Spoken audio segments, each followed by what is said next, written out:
Welcome back to Under Pressure, your favorite business building podcast for the pressure washing community. So I'm very excited to have with us today Chris Johnson, the owner of Rivertown ProWash. Chris, it's great to have you here today. Man, it's great to be here. I sure appreciate you, Jake. Absolutely. So Chris and I, we just met down at the TChem training event in North Carolina, Greensboro, North Carolina. This was a fantastic event that had influencers, experts in the industry, a lot of people who just know not just how to give the best pressure washing technically, but also how to grow your pressure washing company. There was a lot of great speeches and training sessions. So it was just a great conference or event if you're looking to learn about what's going on technically and business sense wise. It was a great mix of both. So Chris, I was very happy to meet you down there and talk to you because we had a great conversation, and so I figured I have to have you on the podcast to talk about two specific things we're going to touch on today, which is sales and scaling. Okay. And so just so anyone listening who doesn't know you can get a better sense of who Chris Johnson is and who Rivertown ProWash is, could you tell us a little bit about your background in the industry, a little bit about Rivertown ProWash, and why we're going to talk about sales and scaling today? Okay, so been in the industry since 2007, and basically we were part-time the entire time. 2010 we got on with Pepsi, and I stayed there for about, 8 or 10 years, 9 years exactly. So 2019 we left the corporate world and went full-time pressure washing or exterior cleaning. I don't really use the word pressure washing a whole lot. We're professional exterior detail cleaners. That's what we are. So in 2019 we left, and I had a goal of $1 million revenue in the first 5 years of business. We are in year number 4, and we're looking to close this year out with about 600. 750 is my goal. 600 is probably reasonable, but everybody says I'm an overachiever, so hey, we're going for it, and if we get it, we get it. If we don't, at least we got off. If you shoot for the moon and you land on a star, you still left Earth, so you're okay. Yeah. That's kind of a really quick synopsis of kind of where we came from and where we're going, and we look to have in the next 2 to 4 years a total of 16 trucks. We're looking to have anywhere from 10 to 12 salesmen. We're looking to have corporate level directors. We're looking to have 4 locations, and probably turn about $6.5 million a year. That's my goal. Wow. So congratulations on the growth thus far, and good luck growing forward. I saw your plans. We had a great conversation on scaling, and later down the line, I want to talk sales first, but when we talk about scaling, I'd love for you to talk a little bit about the structure you're going to scale with and how you're going to build out that team, because I think you have a great model there that someone could learn from, right? Well, we'll give you anything we got. Absolutely. Thank you for that. So before the show, when we were just talking about what we're going to talk about today, one of the things you mentioned was that sales is not discussed enough in this industry. So could you give me a little bit of the background of what do you see discussed in terms of sales in the industry, and where do you think the conversation should be going? What kind of conversations could be had to improve sales in this industry? So what I see at a lot of these events, and what I see at a lot of people's blogs and Facebook chats, are door-to-door sales, guerrilla marketing, Google ads, build a Google My Business. Well, all that works well. Put out 4,000 yard signs, put out clips, send 10,000 Everdoor direct mailers. That's all well and good. But if you can't sell, all that is pointless. Because basically you're going to get 10% of people that are ready to pull the trigger, and it doesn't matter if your truck's wrapped. They don't care how your sales presentation is. We've all had them. Halfway through the presentation, I read disc profiles. I read and interpret love languages. I'm very, very good at it. And halfway through the sales, I'm like, do you want me to just stop? I'm wasting your and my time. Do you want to just sign it? And they're like, yes. I don't need to hear it all. That's 10% of our customers, right? Mm. But you can't grow a business on 10% close rate. You'll starve to death. Mm-hmm. So where we're missing in our business, everybody's focusing on the lead gen part of it, but nobody's talking about the lead conversion and the client fulfillment. Marketing, they got it nailed. Lead gen, got it figured out. But the lead conversion and the client fulfillment, those are two avenues that are not getting talked about enough. And that's why these guys starting out are feeling so discouraged, because they can't sell. Mm-hmm. They can wash a house, but they don't know how to sell. So we saved well over $250K. Just this quarter, we have saved about $30,000 in credit card fees. Probably over $1,000 a month, at least. Over $150,000 this year alone. $180,000 the first year we worked with them, and it's growing every single year. Thank you, Pair Payments. Thank you, Pair. I would recommend them to anyone. Yeah, I just wish I would have done it sooner.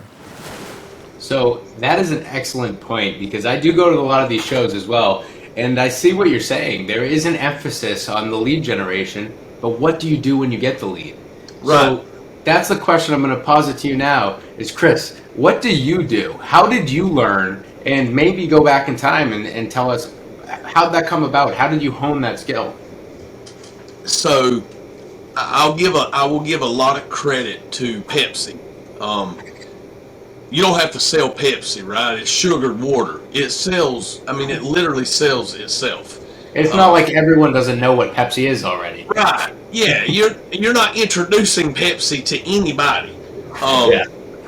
So, but in Pepsi, they spent thousands of dollars on me personally every time they would give a sales demo, a sales presentation, a 3-day sales class, a 3-day managerial class. I signed up for every one of them. For the last 6 years I worked there, I signed up for everything I could sign up for, and I ingested as much as I could because I wanted to perfect my craft.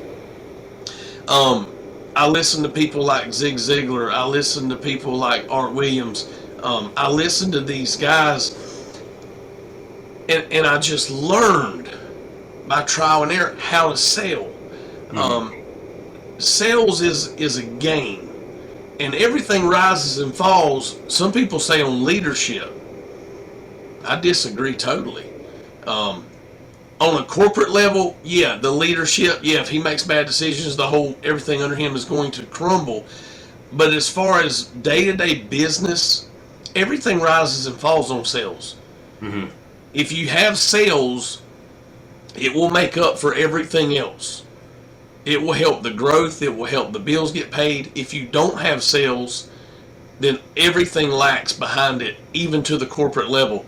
The pivotal point of every organization is how good are their sales team, period. Yeah. The sales is the lifeblood of the company, right? It is. It is, and it's fun. I really believe sales is the funnest job in America. I don't believe there's another job that can bring as much enjoyment, that can bring as much fulfillment. If you're literally serving the customer through sales, you can fulfill your life at levels that are unbelievable because you're serving the customer, the client, the prospect. We don't serve suspects, we get rid of them. But the prospects and clients, if you serve them by selling, then you win the client for life. It's that simple. Yeah. So you mentioned a couple of guys like Zig Ziglar. So are there any resources that you point someone to cut off that learning curve, to kind of to shrink it a little bit so that someone could learn how to close or how to convert better? Is there any resource that you recommend someone go check out right now? Yeah, I would go on YouTube. And I would literally type in Zig Ziglar, how to close, and he's got books on how to close. He's got YouTube videos on how to close. There's dozens of ways. And see, a lot of people's going to think this is funny. But if you'll get one or two little nuggets, one or two little closes, and stand in front of your mirror and practice them looking at yourself. Just practice them. Did I smile? Did I raise my eyebrow? Did I not? Did I look mad? Did it look, I mean, I'm not mad, but do I look mad? You're going to turn people off. It's practice. Yeah. You know what I mean? You can't, everybody practices their speeches and their scripts. But man, if your script comes off like you're an angry dude, I don't care how good the script is, you're not going to sell. Yeah. And so you got to be inviting, you got to be entreating. And here's the dynamic part of sales. This is sales 101. And I will go to my grave believing this. If you love, believe, and long for whatever it is you sell, you will sell it at a higher level. Mm-hmm. If you don't believe in your product or your service or your guys, and you don't believe you'll deliver on a timely manner, and you don't believe that you have great follow-up because your company sucks, you're not going to sell the product. It is that simple. If you believe it and it's a core of who you are, and I literally eat, sleep, and breathe whatever this is. I sold Pepsi so good because I've literally drank the product from time I was 10 or 11 years old. That's all I've ever drank. I'm not a Coke guy. I couldn't sell a can of Coke to you if my life depended on it. And I'm a great salesman. I don't believe in their product. 100%. And this leads me into the next question I was going to ask. The next question I was going to ask was, how do you train? How do you once you, as the owner-operator, have sales down, you've learned it, you're improving on it constantly, but you've got it to a point where you're happy. I was going to ask how you train your team to be able to sell at that level, right? What does that training look like? Now I'm going to add a second part to that question. Not only how do you train your team to sell, but how do you get that buy-in from your team members, that same level of buy-in? So we do a lot of different incentives. We do it with Josh Latimer's Automate Motivate. Our guys can win. We celebrate wins. Guys, literally, if you'll think about the sales organization as if it's a football team, and the offense is your sales team. We're not looking to score touchdowns, and like your guy said at the conference the other day about the home run hitters, in our mind, and I have this problem too, we all want the home run hitters on our team. And I literally took my whiteboard Monday with my guys when I got back, and I wrote down HR. They're all home run hitters. Yeah. And I said, okay, all these guys are egotistical, testosterone-filled maniacs. Yeah. They're all glory hogs. Every one of these guys are glory hogs. You don't get there because you're a bashful dude. You get there because you're hungry and you think you're the best in the business. Yep. So I literally took on the whiteboard, and it blew my mind. It blew my guys' mind, and I just thought about it on the cuff, And so we wrote down HR. I said, this is what every one of y'all are. I said, you know how many scores you can run when you get up to the plate? 1. If everybody on our team is a home run hitter, we get 1 score at a time. Yep. I said, but if we'll get a couple guys on here that can bunt, couple guys on here that can hit a single, if we'll get a couple guys on here that can hit a double and consistently do that, they're not glory hogs, they're just consistent. They don't care for the camera, they don't want the limelight, they don't want the accolades, they just want to hit the ball, man, and run. Oh, yeah. And when you get 3 people on base and you bring an HR up, he just scored 4 runs. Yep. Absolutely. And I said, if we can do that consistently, that's how we win. And that's literally how I train my guys. You become part of our family at Rivertown ProWash. We love them, man. We cook for them. We're going jet ski riding this Friday because we won. And one of my guys has been with me a year and a month now. Longest guy been with us. So, I mean, he's been a year and a month. We're celebrating that. That's awesome. We celebrate wins. And we're Yeah. competitive. Yeah. So if anyone out there loves baseball and wants to learn about lessons that baseball has taught Dave Iava, the owner of Pair Payments, in both his business and his life, the speech that Chris just referenced there briefly was a speech that Dave gave at the TChem event that's actually on Facebook now, and we'll be posting it on this YouTube channel. But if it's not up yet when you listen to this episode, that you will be found on Pair Payments' Facebook. So prior to being on YouTube, you can find it on the Facebook page at Pair Payments, and then you can also go to Ron Musgraves' page, his group, Pressure Washing Friends. You can find it there as well. It's posted up there. Great speech, and I'm glad you took that from it, because that is so true. You can't just have all home run hitters, and it's just a great way to think about building a team. And hey, a lot of people play baseball, so it's easy to relate those lessons to life and take your business to the next level through things you learn through a game growing up. It's fantastic. I enjoyed it. I did. I took that away from it, and I implemented that in my mind, because in my mind I wanted rock stars. I wanted all home run hitters. I wanted the dudes wanted the limelight accolades, because those guys hunt the other end of the field. But you can't win if that's all you have. You just can't. Yeah. So thank you for that. We are going to take a moment to hear a quick word from our sponsor, Pair Payments, but don't go anywhere, because we're going to be right back to talk about scaling. All right, we'll see you in a minute. You certainly can't afford to give profit away for no reason. But what if I told you credit card processors may be overcharging you and robbing you of profits you've worked hard to earn? It's time to put an end to being overcharged for payment processing. It's time to take back your profits. That's why we've put together a free report, How to Avoid Being Overcharged by Your Payment Processor. Head over to takebackyourprofits.com, download the report, and put an end to being overcharged for credit card processing. You've worked hard for your sales, and you deserve to keep it. What are you waiting for? Go to takebackyourprofits.com and download your report today. Welcome back to Under Pressure. Thank you, Chris, for this great conversation thus far on sales in this industry. That was a great take. It's nice to get your perspective, and so I'm excited now to get into your perspective on scaling. We had a fantastic conversation after the expert panel. We did a live Under Pressure expert panel.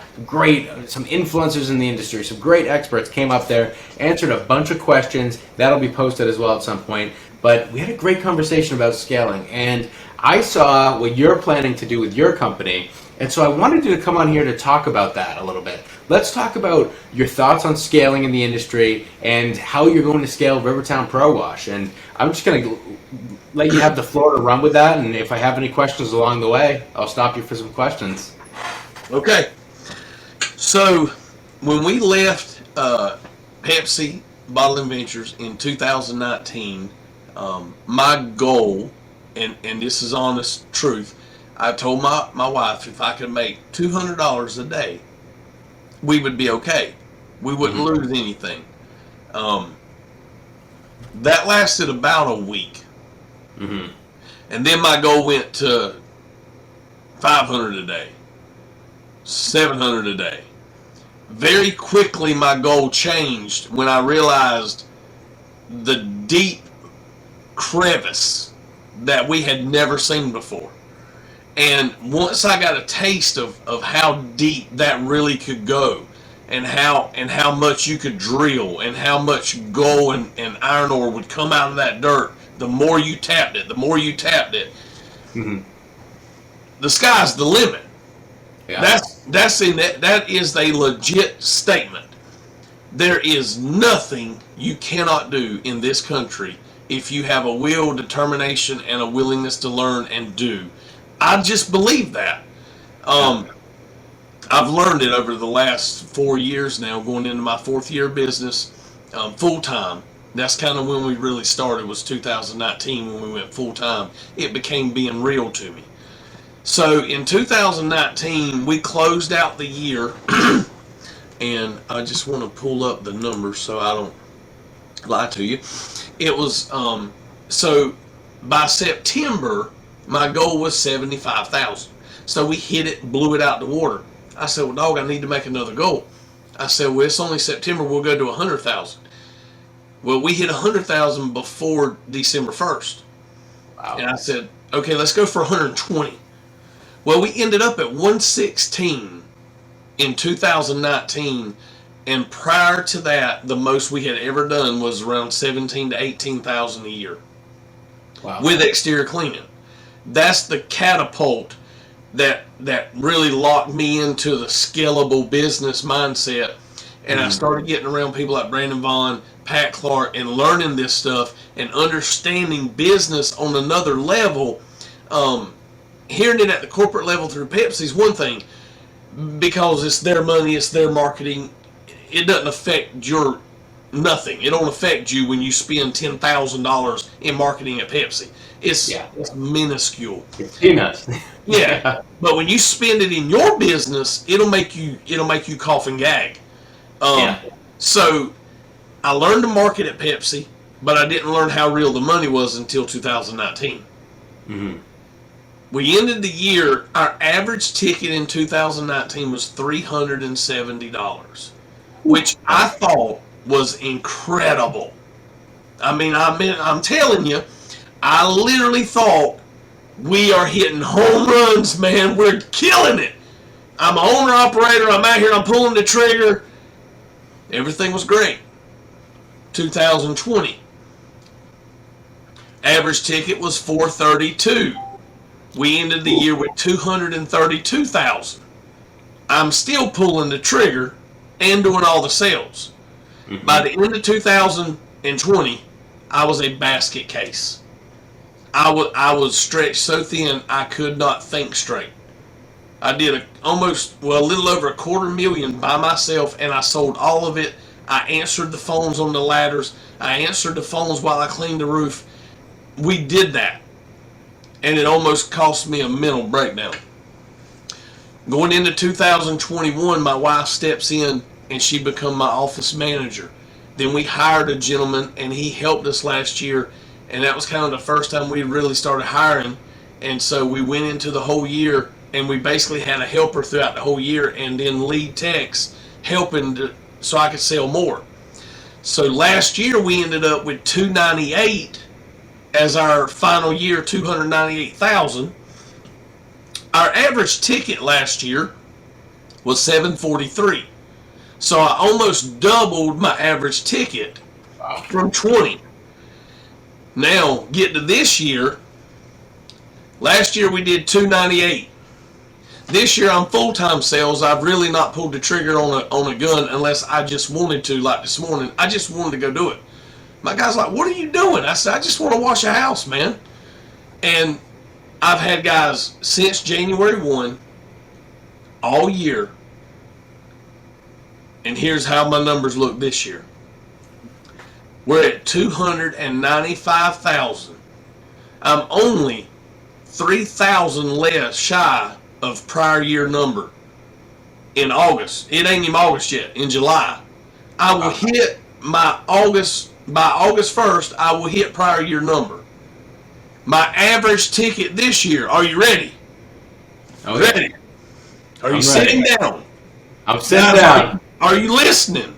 I'm listening. $1,304. That's an average ticket. So you got your average ticket in what, a few years up $1,000? Yes. Yes. Wow. Yep. So we doubled from last year. We doubled the year before that. And that's what put my mind on the trajectory of how scalable is a business really. Wow. And so now we're looking to end this year with 600 to 750. We're looking to go into 2023, and we're looking to do $1 million revenue in that year. We want to do 25 to 30% net profit margins. That puts us at 300,000 profit in the bank. That's our goal. All the trucks are bought. I've got 3 trucks bought sitting in the back, 2 full skids on trailers, ready to go. Sale cars bought. Everything's bought this year. So next year's all upside. But that's how we're going to scale.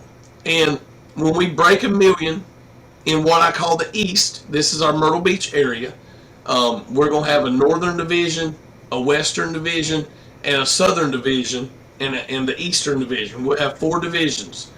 And the goal is to have 4 to 5 trucks at each division with 3 or 4 sales managers. We're going to have district sales operating managers, district sales managers, district operating managers, for one for operations, one for sales. We're going to have administration directors that are going to be responsible for the CSSs, which is our customer service center. We're going to have account development reps. We're going to have one of those at each facility, and an account development rep will literally be the rep that develops accounts, and he develops the relationships. So I've got it all here on a little jot pad, and I'll kind of break it down for you. So when you've got your TSMs, territory sales managers, those guys will sell everything from 0 up to $19,999. Those are residential sales, or small commercial sales when it may be a small nursing home, a single doctor's office. Those are the kind of things those guys will go after every day. All those guys do is hunt. That's all they do is hunt. And when you get to the ADR, you're going to have one of these at each facility. And that guy's literally going to focus on 100% commercial quotes. And his will be from $20,000 up to $99,999. So he's going to focus on the small hospitals, the yearly contracts, and he's going to develop those relationships. That's why he's called an account development rep. He's going to develop the relationships that bond and seal us up to land the $80,000 a year contract, to land the $75,000 a year contract. Then when you get up above him, the MSD, which is my marketing sales director, this guy's going to be responsible for all marketing in all 4 plants. He's got to make sure the EDDMs are there, the flyers are there, the yard signs are ordered. It's his job to make sure everybody has what they need to market with. But outside of that, this guy is going to be my suit and tie guy. Literally. This guy's going to go after accounts that are $100,000 and up. And he's going to go after the Marriott. He's going to go after the Hilton. And not just one, all of them. So if you're listening to this podcast, I'm telling you, we're coming. We're coming. I'm just telling you, we're coming, and we're going to take them from you. Because I'm going to have a guy that does nothing but eat, sleep, and breathe how to clean $100,000 a year contracts and up. That's going to be his job. His only job, other than marketing. Just order. All he's got to do is order. Hit. Thank you, Chris. I'm so happy you shared that model with us, because I like the way you're planning on scaling here. And I'm curious, in the scaling you've already done, where you increase your average ticket price from, say, like around $300 to around $1,300, I'm curious, how does that materialize? How does that happen? Does this start by you targeting different types of clients? Is this from are you doing a shift from residential to commercial, or are you adding more services and upselling? How do you get that average ticket price to keep rising? If someone's listening and saying, hey, my average ticket is way lower than I want it to be, how do I get it to be like Chris's? First thing is you got to track it. You got to track everything you do. See, we line item price everything, so I'll show you real quick. So this is one of my sales sheets. So everything has a line item on here, and then we have our packages built out at the bottom. But when you line item price things, you begin to see what you don't need and what you do need. That's how I know my 3 ticket items that I need to go after, and those are the ones I really go after. I'll just give you an example, and then I'll break it down for you. So April was a record-breaking month for us this year with 1 truck. Guys, I'm not lying to you. I'm telling you, I'm a child of God. I'm a preacher of the gospel, and I know that don't mean a whole lot to a lot of people, because you see a lot of Christians that are fake. but I'm not. I'm real, and I'm not lying. $58,658. That's what we did with one truck. Now, guys, that's real. This is not fluff. And I know you see a lot of stuff on YouTube, and there's a lot of stuff out there that's a bunch of junk, and people's renting other houses, and they're trying to make you think they got something they don't got. Man, we drive around in 2002 2500 trucks. My newest truck is a 2006. My wife's Tahoe is a 2009, and it's got 365,000 miles on it. I'm real, guys. I'm not this guy trying to say you fluff. But we did 58,000 because we understood what brings in the most revenue. Yep. So we clean roofs. That's one of my that's one of my home run hitters. We seal driveways. We seal pool deck pavers. We sand and seal patio pavers and driveways. But we seal cement driveways. Every one of those will add your average ticket by leaps and bounds. Mm-hmm. We started installing gutter guards. If we're cleaning out the gutters, why not put gutter guards on? We're already up there. So is that the thought process for most of it is, I'm here at the house, what else can I do while I'm here? What other services? Yeah, if you just clean the driveway, why not wait 2 hours while you clean the house and seal the driveway before you leave at $1 to $1.50 a foot? The average driveway is 700 foot. It's 700 extra bucks, man. It cost you $200 for the chemical. You just made $500 extra in 30 minutes more work. That's the mindset. Yeah. You've got to have the mindset change of how much can I get in this consolidated time? How much can I squeeze out of this lemon? And the more you squeeze, the softer it gets. You ever grabbed a lemon and squeezed it the first time? It's hard. But if you keep squeezing, it gets easier and easier. I'm telling you. Yeah. So we run 2 months this year with 2 trucks. May was our biggest month ever in the history of our company. We did 69,000 with 2 trucks. Guys, it's possible. Yeah. You got to believe it, and you just got to do it. It's like Art Williams said, just do it. Yep. Just do it, man. It's that simple. So thank you for giving us this great story and kind of like a little bit of the model here for, I think it's a great story for someone who in a few years has scaled as you have and is just really focusing on sales and scaling. And I think it's great to have that focus on the average ticket price because of what that can do for your company, right? So you're there, you're at the house. What else can we offer? How do I increase revenue while also staying efficient? Is that the thought process you take there? It is. And like I said a while ago, guys, if you'll get back to the mindset of service, servanthood, you're serving the client. So let me ask you a question. Would it be more offensive to you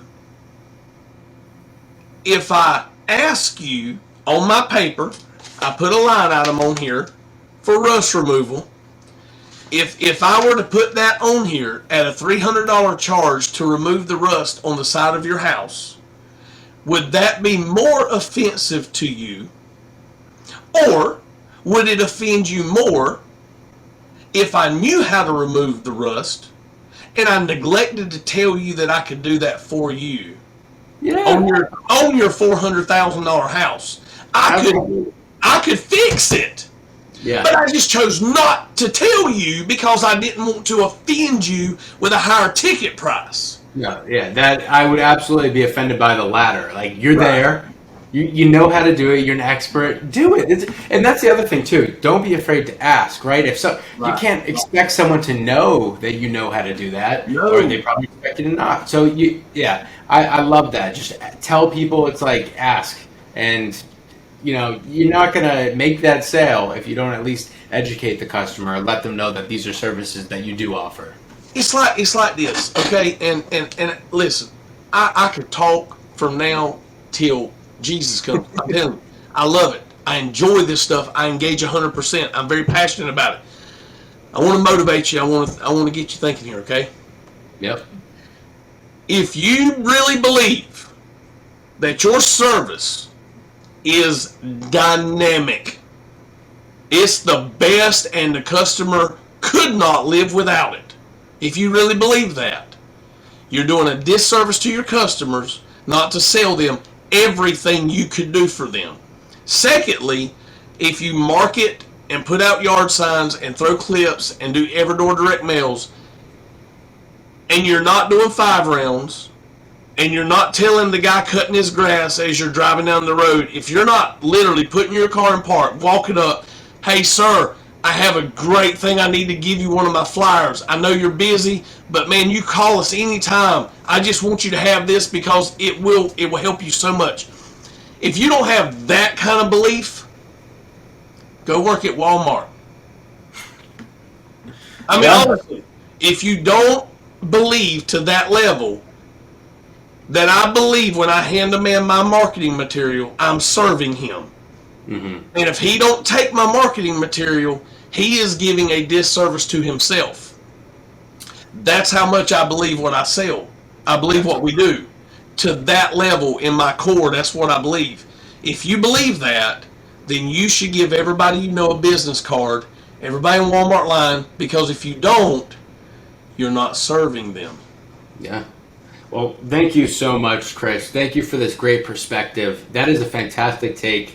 And I love the way you go about the sales, the scaling, and the mindset you have here. And I think you have a not so much unique, but you do have a unique mindset that I'm very happy that we had you on the show today to talk about all this. And I'm going to have you back on because I'd love to have you back on to see not only if you hit the goals, but where Rivertown ProWash ends up, how you scale from here on. So you've done great so far. I can't wait to catch back up with you and see where you are next time. Thank you, man. I appreciate it. And hey, wash on. Enjoy it, guys. Oh, yeah. Yeah, so thank you so much for Chris for joining us today. Thank you so much to the audience for tuning in. And if I could say anything to the audience, at the end of the show, what I would say is keep engaging on Facebook. Check us out on Instagram. And we have Pair Payments actually has a new account on Instagram where you can see clips of this show, some of the best clips that come from the show. And that is at Pair Payments Home Services on Instagram. Check it out. We have some fantastic clips of some fantastic guests. But yeah, at Under Pressure PW podcast, you can find us everywhere. And we have a big announcement to make next week in our next episode. Stay tuned, tune in. You're going to love this new episode. So thank you for joining us today, and we will see you next week. See ya. If you haven't subscribed, go ahead and smash that subscribe button. And don't forget to hit the bell so you won't miss our next episode. This episode was produced by Jake Aronson. This has been a Pair Payments production.